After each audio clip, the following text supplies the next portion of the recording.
Freeze here. All right, guys, so we're going to get started. We're having some technical difficulties bringing Claudine on, so she's going to just give me the information, and I'm going to give it to you. And we're going to do a 1-hour walking tour of Montmartre, and I can't wait to show you guys everything. So we are at the Bateau Lavoir right now.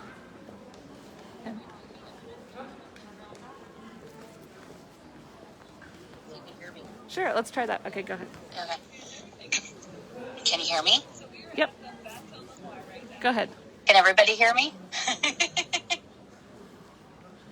Put it really close. All right, Claudine is on, guys. Here we go. There we are. Technical difficulties. Yeah, so this is the very famous Le Bateau Lavoir. Of course, most people know it because of Picasso, but it was actually a former piano factory and ballroom, and in the mid-19th century, in 1889, it was divided into more than 20 very small studios. There was no heat, there was no running water. It was very makeshift, put together, very dangerously. Just it'd be like if you were building a fort in the backyard with what you had in your garage. So it wasn't the safest place to be. But it was poet Max Jacobs, who was a very good friend of Picasso, who actually named it the Bateau Lavoir because when it got really windy, because it was put together so haphazardly, it would just kind of creak and shift in the wind. So it was like a boat on the Seine. Bateau, of course, is boat, and lavoir is basically like a washing. So it was basically just like a makeshift boat. So it wasn't very safe. But for 15 francs a month, Picasso was able to stay there. And in 1903, after the death of his friend Carlos Casamegas, he was here. This is where he painted the entire blue and rose period.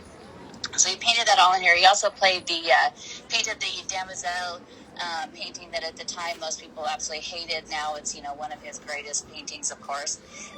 But one night here in this building, Picasso held a party. And for his friend, Henry Rousseau. And Henry Rousseau was a naive painter. He was actually worked as a tax collector, and in his downtime, he liked to paint. And he painted these very, very colorful, almost comic-like paintings. I absolutely love his paintings. But Picasso came across him because he found him selling, his paintings are being sold on the street, not for an actual painting, but to be used as a canvas. So somebody could buy this painting that he did just to basically, paint over it with white and then create their own paintings. So he held this party there for him in 1908, and ended up it was basically like the society event of the 20th century, they called it. Gertrude Stein, Apollinaire, Max Jacobs, everybody was there. But then later on, much later on in 1970, a fire actually ravaged through this building and destroyed almost all of it. Of course, it wasn't put together very well, so hopefully it probably had some updates since 1908, but in 1970 a fire destroyed almost all of it, and it was rebuilt. But today there's still artists in there, so you can still, if you're lucky and you stand near there and the door is open, just push your way through and go in there and check it out. All right, we're going to make our way to the Wallace Fountain next. Oh, there's the fire, a little picture of the fire.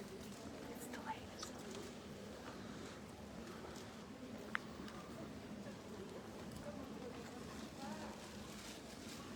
So this is where it's the Place Émilie Coudeau. It was named after a poet and journalist, Émilie Coudeau, and he founded a group called the Hypocrates Society, and they were basically a marketing idea long before its time. It was basically a group of poets and writers that put together to help promote each other. So this square was named after him. This square also is the same place that Napoleon tied his horse up to, because getting up to the top of Montmartre at the time you didn't have all the lovely roads and steps and everything along the way. So he tied his horse up to a tree here and walked up to the top. But this, as many of you Francophiles and people that love Paris know, have definitely seen the Wallace fountains before. The Wallace fountains are all over Paris now. They date back to 1870 when Sir Richard Wallace, an Englishman, was living in Paris, and 1870 is also the time of the Franco-Prussian War, and he actually loved Paris, and so he wanted to find a way to give back to Paris at the time. He had come into a very large inheritance, and so he, at the time, the aqueducts around Paris, a lot of them had been destroyed or damaged, and so it was hard to get water into Paris. So at the time, it was cheaper to drink wine. So, which is sometimes still the case if you ever get a bottle of water in a restaurant. Sometimes a bottle of wine is cheaper. But he had these created. He was inspired for the caryatides by a statue that's in the Louvre by Jean Pilon, and it was actually created with 3 caryatides. Those are the women that are holding up the top, and it was to hold the heart of Henry II. So I posted pictures about that on my Instagram, but I can share those again because it's pretty neat. But if you look at each one of them, each one of them is separate. One of them might have the right leg bent a little bit, one has their eyes open, one has their eyes closed. They're all a little bit different, and they represent 4 different, they represent kindness, sobriety, charity, and simplicity. But it was one man's way of turning wine into water. All right. Next stop is Dalida's house, guys. They're beautiful fountains.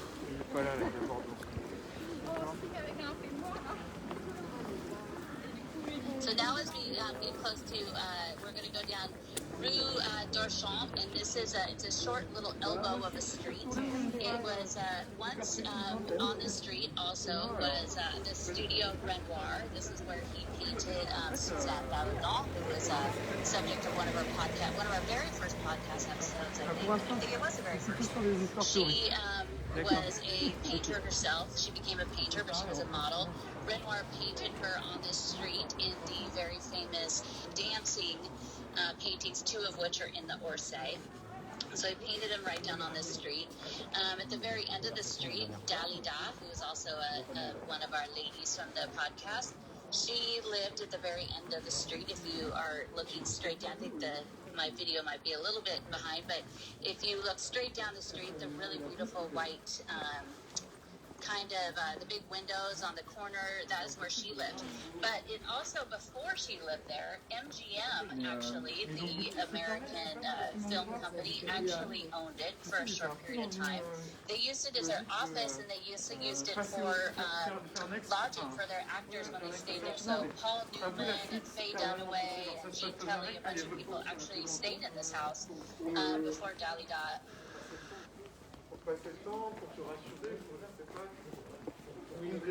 So Dalida, she was an international star, of course, everywhere but America, it seems. But she was Italian, but she was born in Egypt.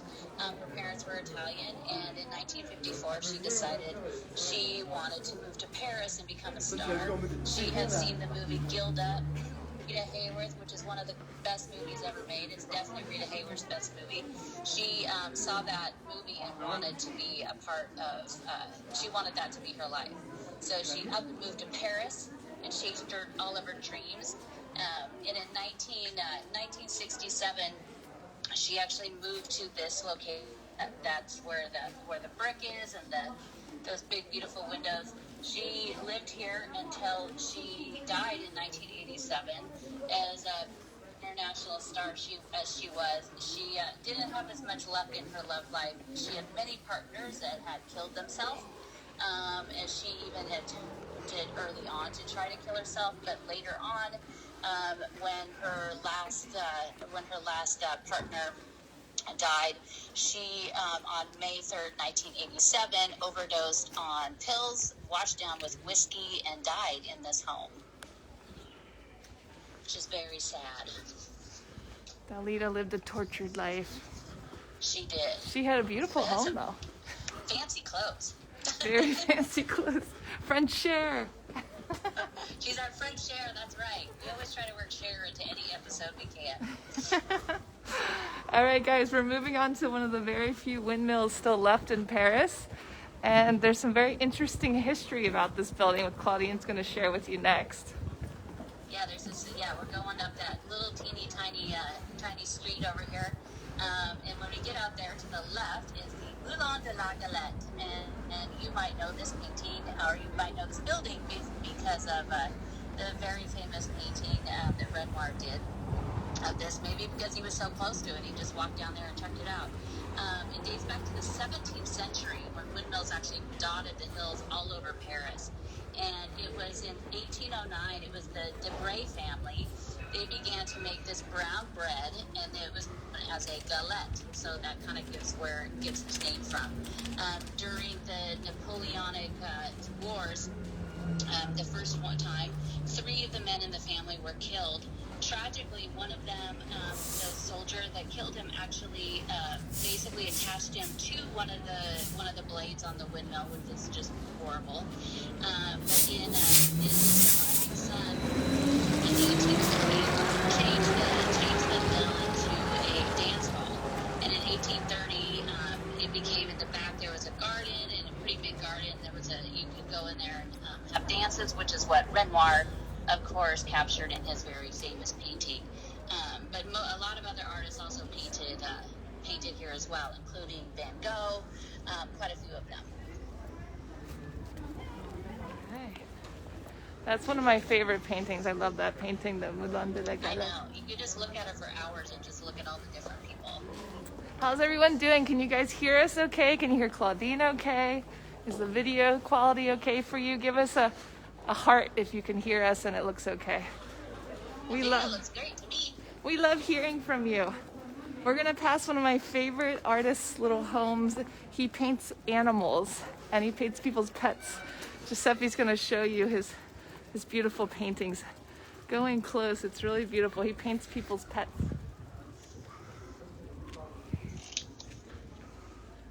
There's usually a cat. Hey, Roma. Look at that. You can bring your kitty or your puppy and he'll paint them for you. So adorable. Oh my gosh, look at the little bunny. There's usually a black cat in the window, but they must be hanging out right now. The bunny is so cute. All right, guys, we're gonna move over to one of my favorite buildings now. Claudine is teaching me so much about my backyard. Yeah, so this is you're on Rue La Pique right now. It was the street was actually created by Napoleon. It was the first street really to reach all the way to the top of Montmartre. Rue Ravillon, which is just down by the Bateau Lavoir, was in bad shape, and it wasn't really, back then they didn't have, not many things were paved, and very few. So not every street had cobblestones.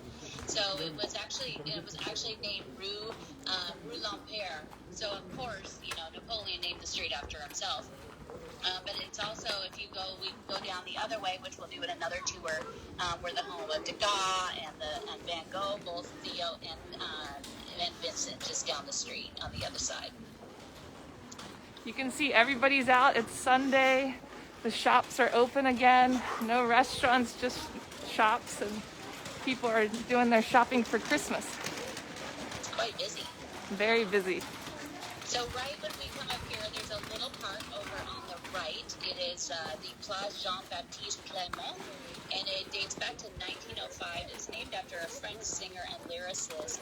He was a journalist, and he wrote against Napoleon III, and he ended up being tossed into prison, of course, as one does when they write against the emperor. And so he was later was released, and he came back, and he was in charge of the council of the Commune, and he fought during the Bloody Week. He later had to, of course, flee and go to London, but he was lucky enough to get a pardon in 1880 and return to Paris, where he found a bunch of different socialist organizations. In 1903, he died, and this park was named after him just 2 years later. But he wrote some famous songs at the time, actually called the Bloody Week. Probably long before you two wrote a song about Sunday, Bloody Sunday. All right. I love it. That's where I walk Coco every day. Oh, Coco's Park. That's Coco's Park. Very sad history. And then right behind it, we have one of your favorite buildings. That octagonal building up there is the Le Commandière de Clos Montmartre. And it was a former water tower. It's pretty fancy for a water tower, reservoir. It was built in 1835. It replaced a hunting lodge that had once been there by Catherine de Medici. And so they had built this neoclassical structure, architecture. And it was raised up off of the ground. That's why it's up a little higher. It was raised up off the ground so they could get the water flow. There was quite a few different stations that fed it. You could kind of see on the backside there, there's a niche that actually has an urn that has a bunch of different animals and snakes on it, and to be a fountain, but it's no longer a working fountain anymore. But it used to feed water from the Seine in Saint-Ouen up to the people of Paris.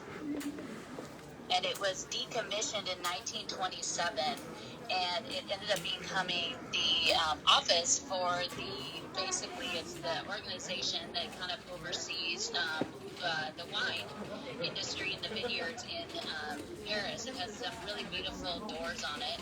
When I was looking up information, I think there was somebody they ticked off because some guy kept posting all these things about how horrible this building was and everything. And there's not much to it. It's not a very big building, so.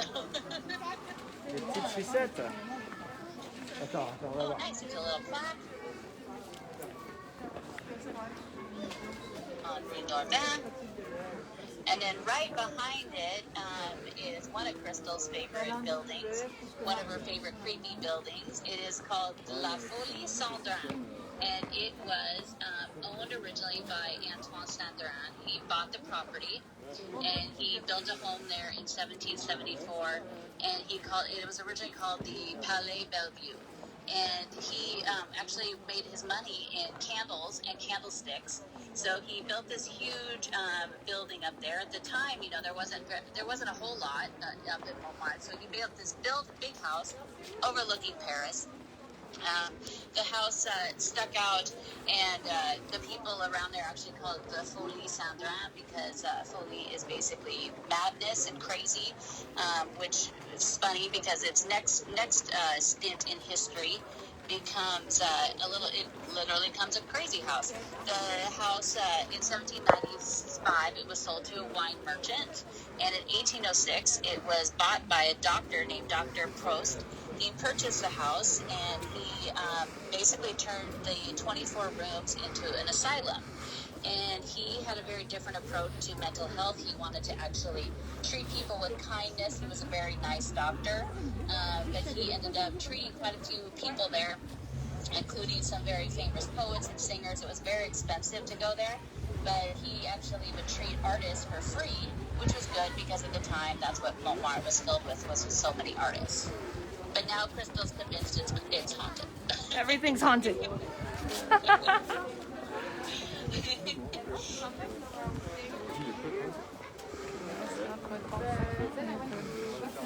And then up here, so this is some of the most famous images, of course, of Montmartre. The Consulat restaurant right there with the red. It's a great place to sit on a sunny afternoon for lunch. I've done it before and had way too many glasses of wine with my madame, but it was fantastic. Right next, of course, at this area, as we said, was frequented by all the artists, but the building next to it, La Bonne Franquette, that building has even a longer history. It dates back to the 16th century when it was built in 1559 after a fire that actually had started at the Abbey of Montmartre and raged through and burnt a good portion of some of the buildings there. It was rebuilt. It's on the street it's on Rue Saint-Rustique. Rustique is one of the other martyrs that was moved on Denis when he lost his head.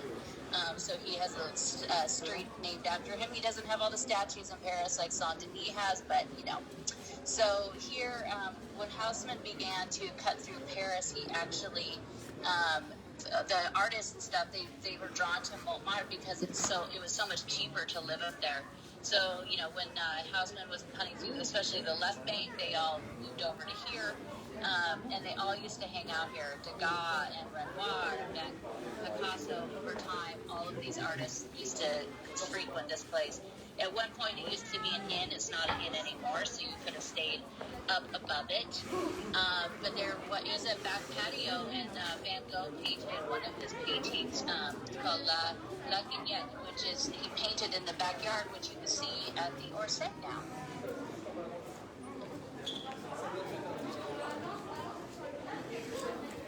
You have all those, the plaque has all of their names on there of all the different Renoir, everybody that's used to hang out there. There's some Van Gogh right there. And then now we're going to, of course, walk up the street to the Place de Detre, which I'm sure is probably packed with people, but not as much as usual. Yes, it's a busy Sunday. We are technically still in lockdown, but we're allowed to go out for 3 hours of fresh air, and we have to wear a mask. And shopping. And shopping.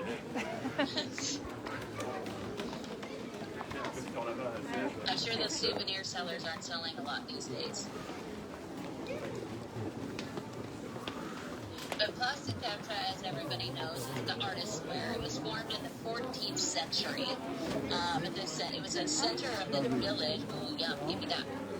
It was the center of the village of Montmartre at the time. Of course, there wasn't all the buildings surrounding it, so it was much bigger. Today it holds, of course, a ton of artists.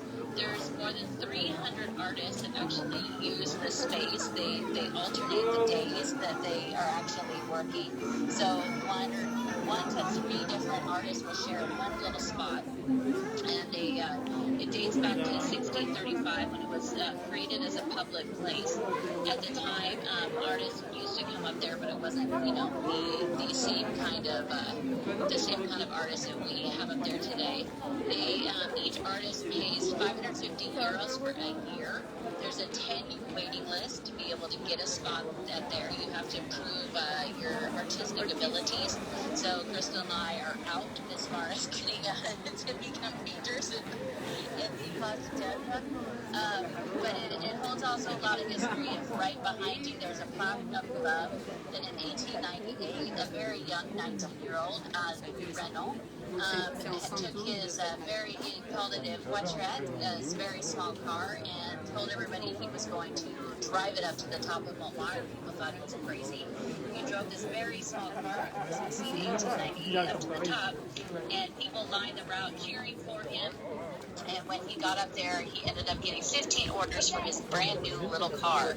It was very small. It was smaller than like today's scooter.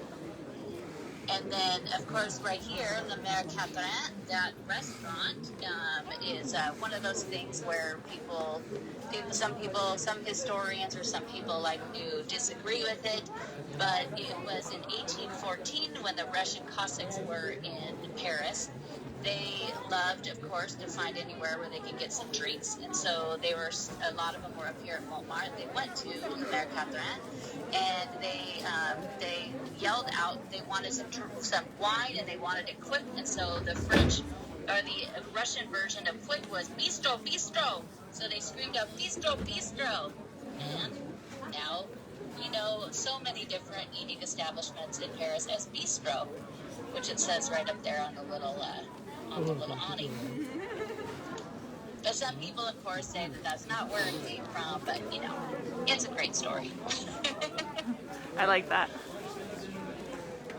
I haven't eaten there. I would actually tell people to avoid it. Yeah, this is not my favorite place to eat. No, a lot of everything around here is pretty touristy, so you're not exactly going to get the greatest food. It's going to be a lot of reheated stuff at very high prices. But, sometimes you just do it because then you can sit there and soak in the view and watch everything. So it kind of it weighs out at the end. It's also a great place to pick up a husband. This is where me and Giuseppe met. See how perfect bistro, bistro. Bistro, bistro. So down this little tiny street, we're gonna go see this house that Krystal loves. She calls it I think the crazy cat house. This is the Place du Calvaire, and it was it got its name. It's one of the very smallest spaces, squares in all of Paris. It's very tiny. It gets its name because the Calvaire was actually where you would find in the Plaza Tetra way before this, there was actually crosses set up in the middle of the square, and it was of Jesus, and there was one of Virgin Mary, and that was actually what they call Calvaire. So they named it after that. It had a name before that, and of course, they change these things a million times. But it was a house of Maurice Nouveau. He was a painter and a lithographer, and he had this house built in the Art Nouveau style. At the time, he wanted something with lots of windows, and so you could tell that right past this has an amazing view. But he lived here until he died in 1930, and it's a pretty interesting house. It's very different from everything else up here, but it has a really gorgeous tiled, like metallic plaque on it with his with the side view of him, a silhouette of him. Oh yeah, you want to show them the plaque? Giuseppe's going to show you the plaque. Don't you call it the crazy cat house? Are there lots of cats there? Yes, I do. It's haunted, of course. Oh. No, but the gate's open. The gate's never open. And then there's the plaque that Claudine was talking about of the man's face. Very pretty. Giuseppe, maybe don't go. It's very Art Nouveau door.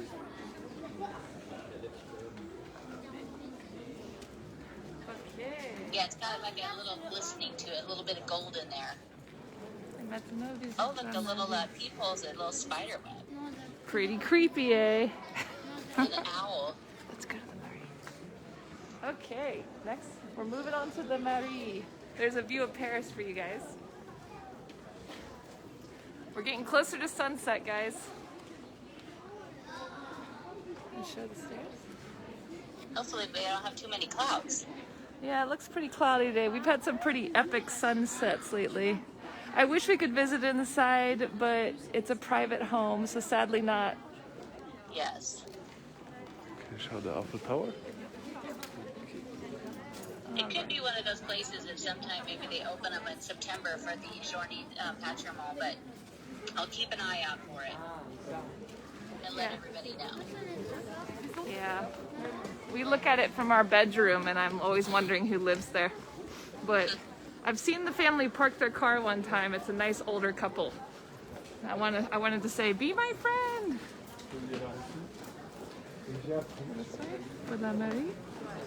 There's quite a few people out. Yeah, so over we have in the Plaza Tetra was the very first city hall of Montmartre. It was built in 1790, and Felix Desfour was the very first mayor of Montmartre.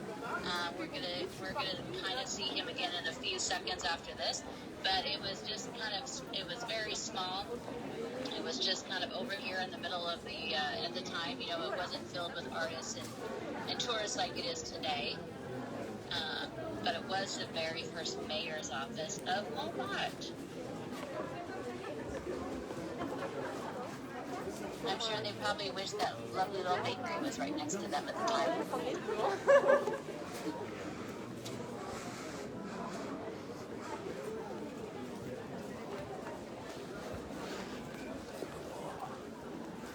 There it is, right there. Very small compared to some of the city halls you see in Paris now are quite grand, fancy buildings. But then once we leave Place du Tetre, we are going to go to one of the oldest churches in Paris. This is it's right up there with Saint-Germain-des-Prés and Saint-Julien-de-Pauvre, which is over by Shakespeare and Company. And this is one of the oldest churches. First, we're going to poke our head into the little cemetery that is there, but that is a beautiful, beautiful picture, Giuseppe.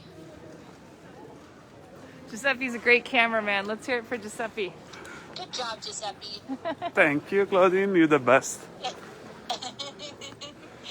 But this is a really fascinating church that most people probably won't even bother even to go into. I definitely implore you to go in if you can, because the history inside. I don't think we could go inside because I think we'll definitely lose our signal. But I will write some more about this and post it. But you have this little cemetery that's right here. It's the Caldera Cemetery. It's the oldest grave, and it dates back to 1688. It is the second oldest cemetery in Paris. It's very small. It only has 85 inhabitants. It was partially destroyed, of course, during the Revolution, and then was put back together in 1801. The 85 tombs that are in there today, it is only open one day of the year. You can only go on November 1st. This year, Krystal tried to go, but with COVID and everything, I think they only open in the morning. We're still really bummed out about that. But they closed it off to taking any new residents in 1831. But some of the residents that live in there include the Debray family, who were the ones that, as we mentioned, owned Moulin de la Galette. So they are all buried here. Jean-Baptiste Pigalle, the artist, which you might know as the Pigalle, is the area in Paris, but he was also an amazing sculptor that did beautiful holy water baths at Saint-Sulpice that were created from those huge seashells, and he created those, and he created a lot of different sculptures in Paris. He's buried here. The doors of it were installed in 1980 by an Italian sculptor, Giuseppe. Tommaso Gimondi, he did the doors. He also did doors for the Vatican Library. He did the doors for the church as well, as you can see. Kind of bummed out that the door that is really the coolest one is kind of open, so you can't really see it. But the door on the left is Saint Denis. The door tells the story of Saint Denis. The door in the center is about the Saint Pierre, and then the other door is about Notre Dame. This church itself dates back to the 11th century, and it was a pilgrimage spot on the way of Saint-Denis when people wanted to do the pilgrimage of Saint-Denis, going up to, of course, the city of Saint-Denis. They would walk by here. The original church was dedicated to Mars and Mercury. It was later dedicated to Saint-Pierre and Saint-Denis. It was restored in 1470 because it was falling apart, and so they had it restored. They ended up having it restored multiple times. In 1559, when that fire broke out that we mentioned, some more of it was actually destroyed. So it's this area was much bigger. It was before, of course, Sacré-Cœur. So the area was much bigger. The church and the abbey was much larger, and after the fire, it had reduced quite a bit. But the facade that we see today is basically still the same from the 17th century. So it's pretty fantastic church. Inside of it, they found pillars, 4 white marble pillars and capitals that date back to the 7th century. And when you go inside, basically to your back, I'll write about it and post on my Instagram sometime soon. But they're not really marked, and you kind of have to know. I mean, it's a pretty fascinating to see something from the year 600. And most people just kind of don't even notice because they're not really well marked or anything. But these doors are pretty fantastic. They were done in 1980 by the same Italian sculptor. They were actually done in Rome, and Pope Paul II actually blessed them in March of 1980 before they were sent up to Paris. But this church has quite a bit of history. It had been during 1814. It was kind of used as for food storage. During the 1871 in the Commune, it was ammunition was stored there. Georges Clemenceau, who was once mayor of Montmartre, who ended up becoming Georges Clemenceau, was known as the Tiger. He did a lot to really save this church. They wanted to actually have it destroyed, and later on it was decided, when the people got pretty upset about that, they decided to have it saved, thankfully for all of us. But it's kind of in the shadow of Sacré-Cœur, so most people don't really notice it, and maybe it doesn't have the grand Gothic Notre Dame facade on it, but it's still pretty fantastic. And look, it dates, it's over 870 years old.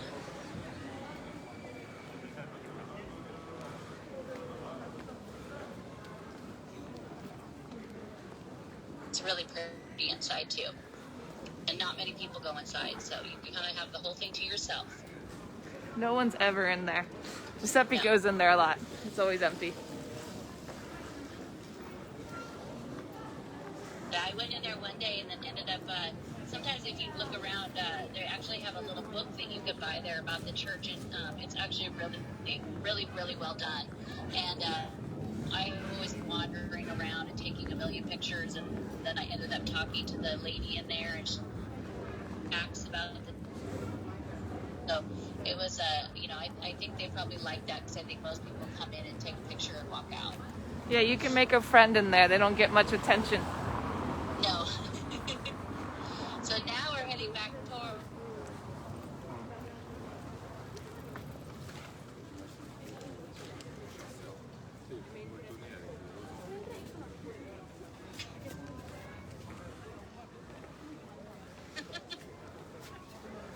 Can you repeat that, Claudine? We lost you for a second.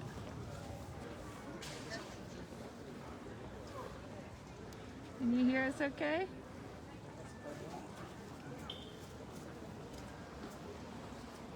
All right, guys, we're just gonna hang here for a second and get Claudine back.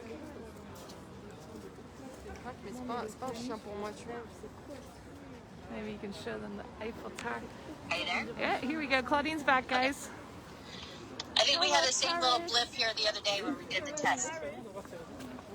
So this little statue down here in this square is a statue of Francois Jean de la Barrie, and this is a pretty fascinating little story. This statue wasn't originally here. It was actually originally in front of Sacré-Cœur, right in front of below the first big set of steps. The statue was a different statue at the time. But La Barrie was actually, he was convicted of vandalism in 1765. They thought that he had vandalized these crosses that were set up in Abbeville, and they basically he didn't have anything to do with it, but everybody in town kind of got behind him. He was already in trouble because one day there was a procession of the Corpus Christi walking by him, and he did not take his hat off, and he did not pay them their respect, so that got him in big trouble. He was also, they got in trouble because they said he was singing all these lewd, horrible songs against God.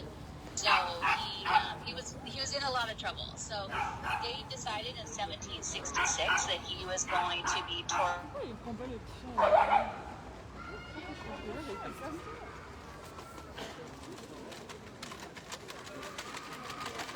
Later on, I mean, now you're probably like, well, why do they have a statue guy?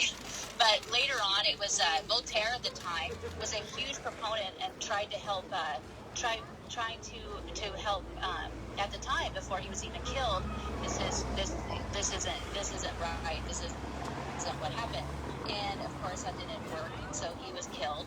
In 1794, later he was pardoned, and he ended up becoming the image of basically free speech. So in 1906, they decided to create a statue. It was a huge bronze statue. It looked a little bit. I can post a picture of it in the chat later. It was much different looking than it is now. It was much bigger. It was made of bronze. And in 1941, it actually ended up getting melted down by the Vichy government, as they needed. A lot of statues in France were destroyed and melted down. So in 2001, Paris decided to have another statue created, and that's the one that's in the park now. It's still on the original base, so the base that he's standing on is the one that was from the original statue. But now, now he's relegated to the dog park.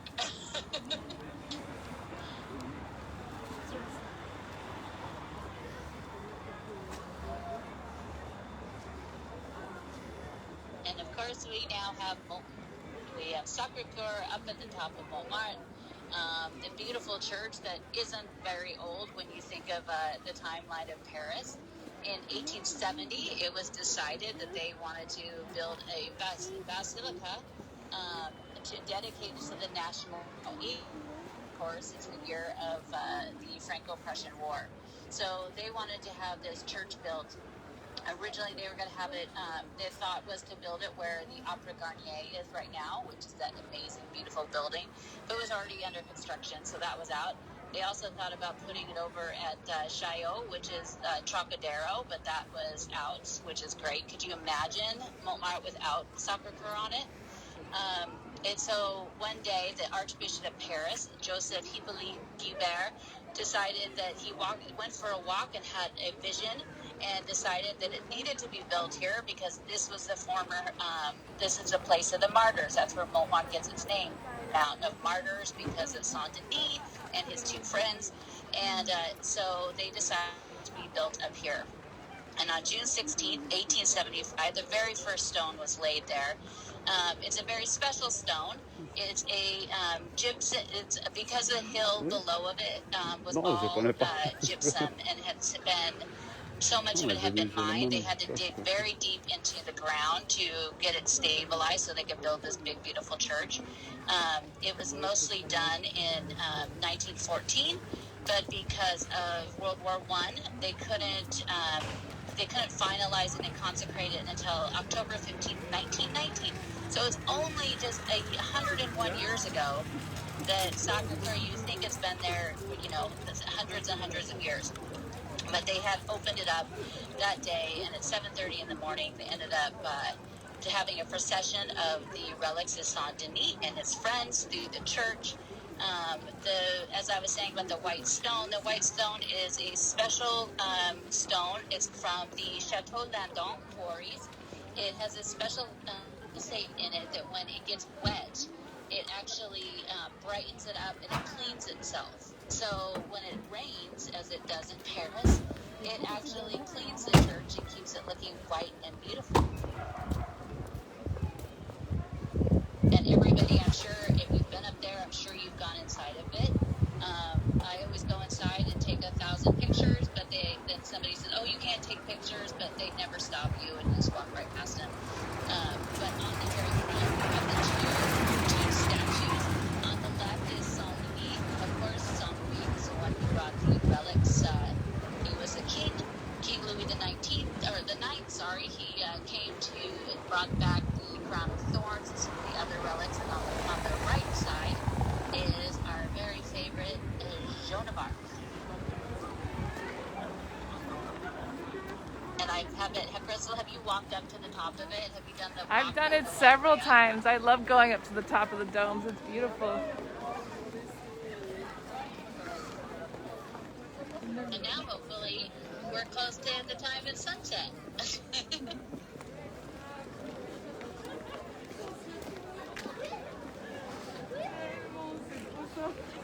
I think everyone had the same idea. They're all up here. Yes. It's really great to go up there late at night too. There's not as many people there, and you get a really beautiful view of Paris on a clear night. You can see pretty far. You can see all the lights. All right, guys. It's crazy to imagine that basically that church isn't. It really isn't that old in the realm of Paris time.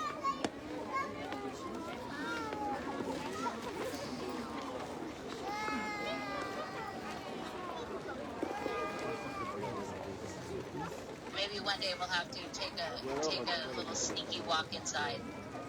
But usually you start to lose your signal inside these places. Has everybody gone inside Sacré-Cœur?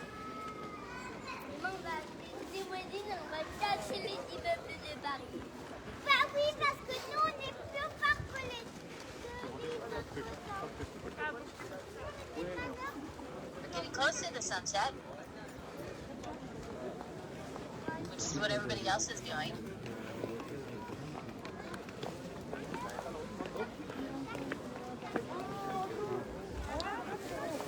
Don't buy any of those doggone love locks. So the statue of Barre actually was just right down there below where that street is.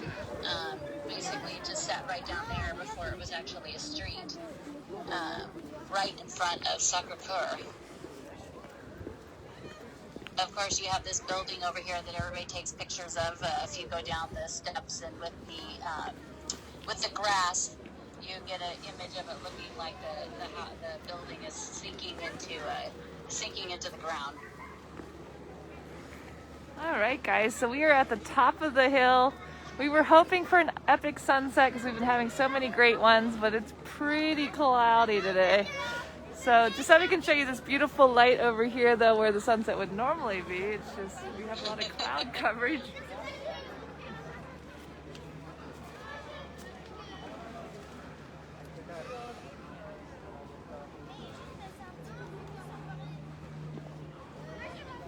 Yeah, Jeff, you definitely need to go to Montmartre. There's so many wonderful things to see. We're going to do another video, I think next Sunday, showing more of Montmartre. It's kind of more of the Montmartre Saint-Denis, who's one of my favorite characters, and a little bit of Dalida, and some of my favorite things that we didn't show you today.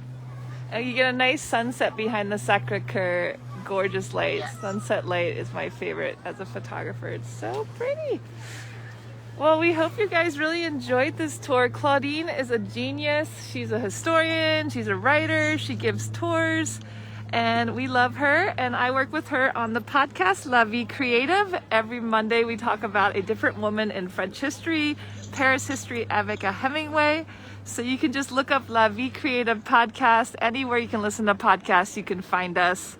We love chatting with you guys. Do you have any questions for Claudine? And are there any other virtual tours that you're interested in? Yeah, we're gonna. While I can't be in Paris yet, but we're gonna keep bringing you some Paris to you. This way, we'll figure out our technical issues, so we're not doing it over the phone. It was so fun chatting with all of you. We had a really good time, and me and Claudine were commenting about there's lots of beautiful videos on the internet of Paris, but not with like real history. And Claudine has so much great information. I learned so much from her every week.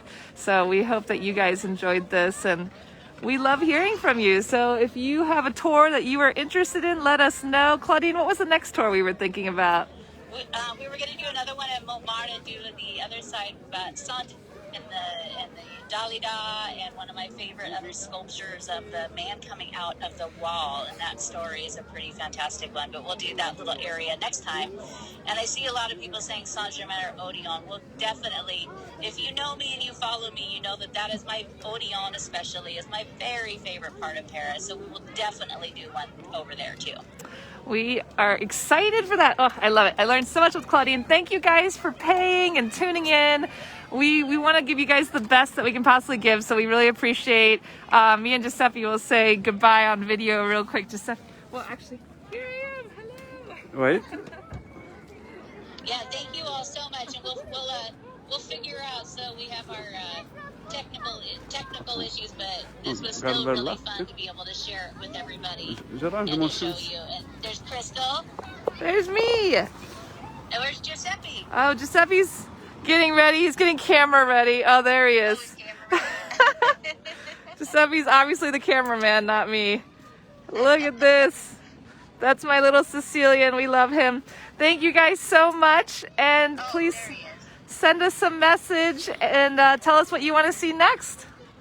Thanks, guys. Thank you all so very much. Au revoir. And don't forget to check out Claudine's website, ClaudineHemingway.com. Oh, and my book, Paris, A Life Less Ordinary. You can check out my book. This week. Yep, it's on Amazon, Paris, A Life Less Ordinary. Thanks, guys. Have a great night. Thank you. We'll see you soon. Bye.